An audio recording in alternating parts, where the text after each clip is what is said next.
Martina Navratilova went absolutely silent. The Roland Garros crowd went absolutely volcanic. A 20-year-old girl from the Philippines, standing beneath the Parisian sky, microphone in hand, opened her mouth and chose not to speak English.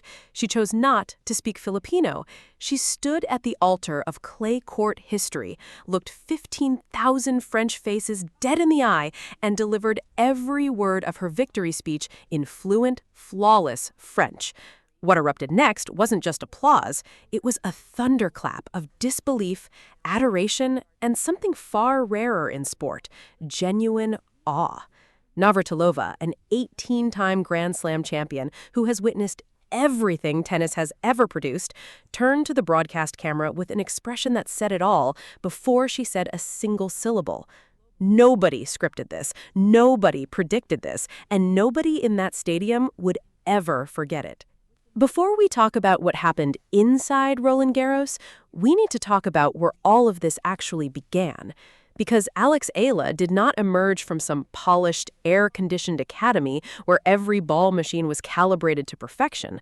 She came from somewhere far more real than that. "Where I started," she told journalists in Paris before her Grand Slam debut, "the courts were cracked, nets were broken, fences were not completed." She let that sentence breathe for a moment before adding, "And here, everything is so detailed, everything is so modern.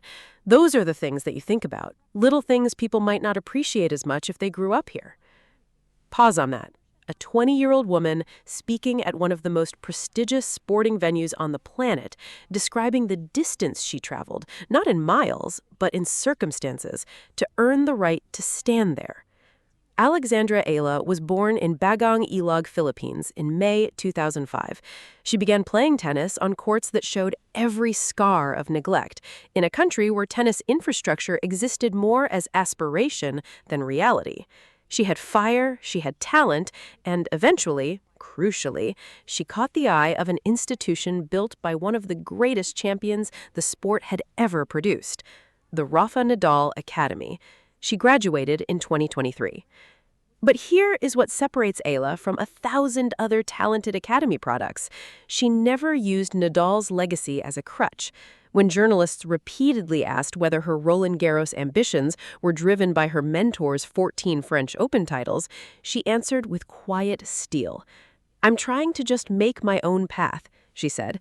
"I want to do well there because it's what I want, and I believe that I can do well on the Grand Slam of clay." Her belief was not blind confidence, it was evidence-based conviction, forged in real fire. In March 2025, ranked 140th in the world, Eala entered the Miami Open as a wildcard. Nobody expected eruptions, nobody prepared for earthquakes, but over the following week, she dismantled 3 consecutive Grand Slam champions, Jelena Ostapenko, then Madison Keys, the reigning Australian Open champion, and then, hold on to this, world number 2 Iga Swiatek, dispatched 6-2, 7-5. 3 Grand Slam champions, consecutive, by a wild card. It had never happened before, not once in WTA history.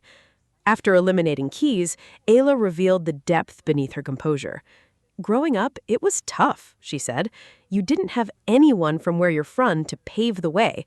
Of course, you had many people to look up to around the world, but I hope this takes Filipino tennis to the next step."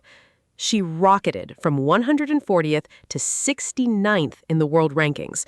She secured direct entry into the 2025 French Open main draw, the first Filipino woman ever to compete at a Grand Slam.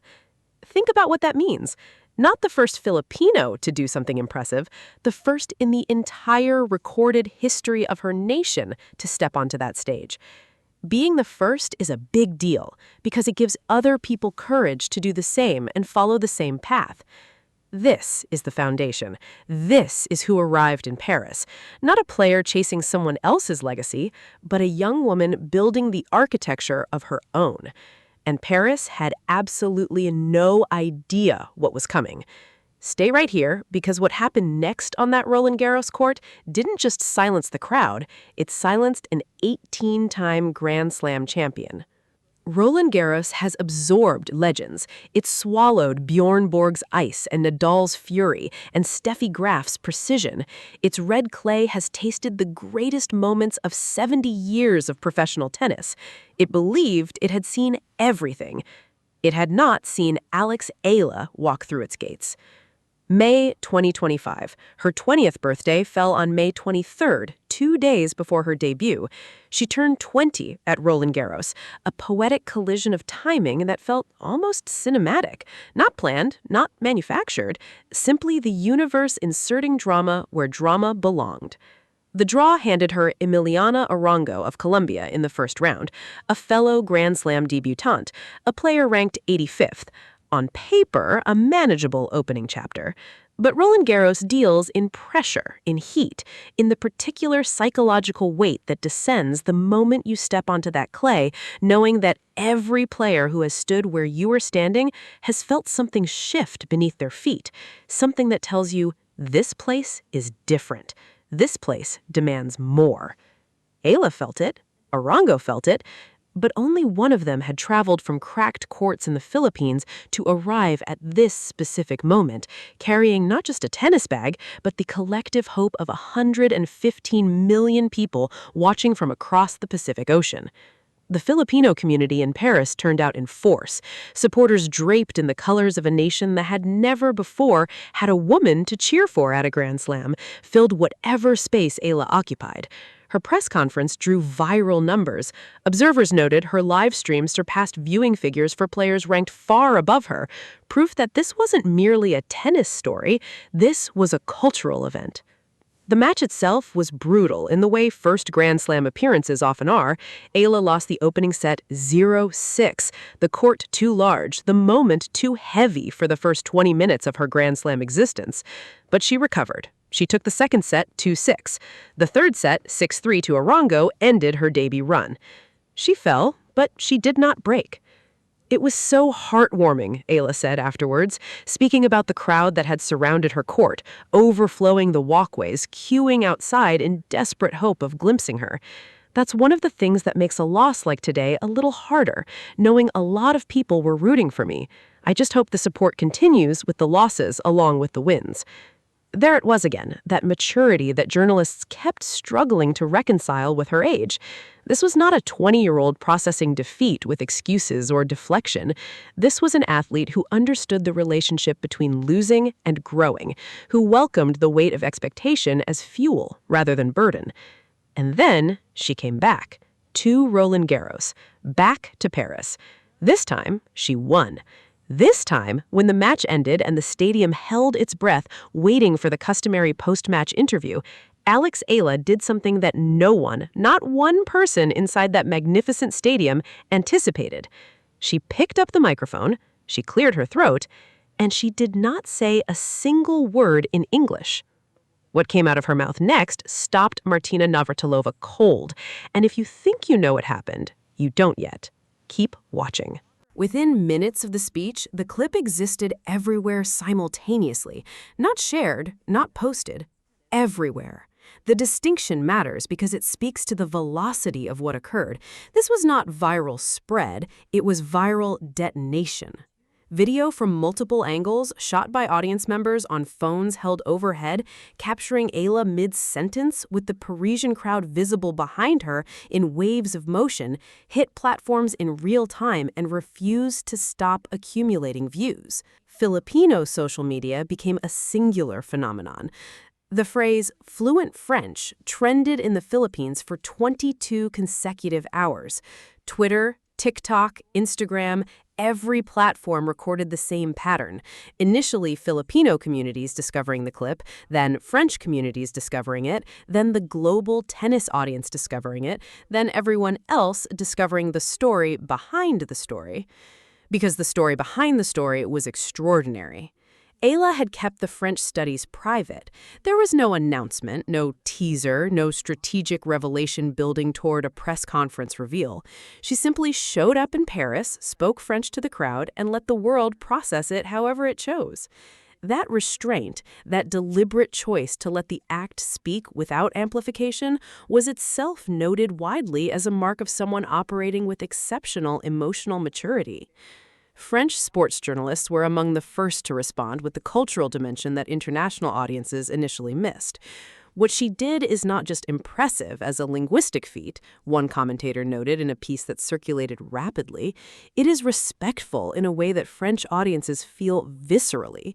She did not say a few words as a gesture. She spoke. She communicated. She entered our language as a guest who prepared to be worthy of the invitation. Fan comments arrived in staggering volumes from across the globe.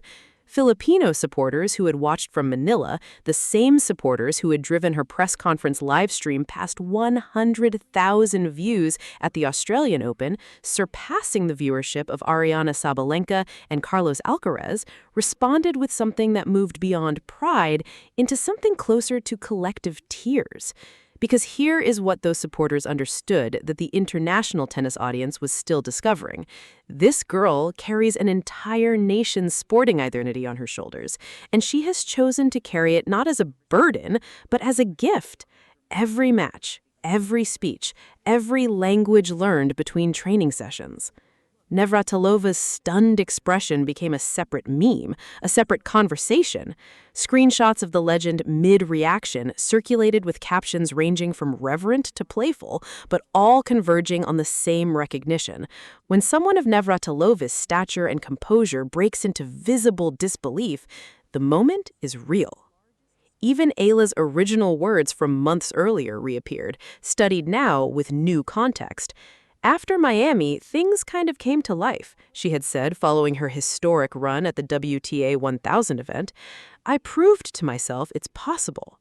On that Roland Garros afternoon, speaking in perfect French to a crowd that had not expected to love her and could not stop themselves, she proved something larger. She proved that the most powerful statement any athlete can make is not built on a scoreline. It is built on deliberate, sustained, extraordinary effort to connect. But does any of this actually change where Eala goes from here? And what does a 20-year-old who has already rewritten history do for an encore? The answer is both humbling and electric. There is a particular kind of legacy that only certain athletes build, not the kind assembled from titles alone. Titles are currency, measurable, cataloged, eventual. The kind of legacy being constructed by Alex Eala is different. It is cultural, it is generational, and it is, in the truest sense, borderless. Consider everything compressed in the span of a single year. A wildcard entry in Miami, becoming the first player in WTA history to eliminate 3 consecutive Grand Slam champions. A debut at Roland Garros, arriving as the first Filipino woman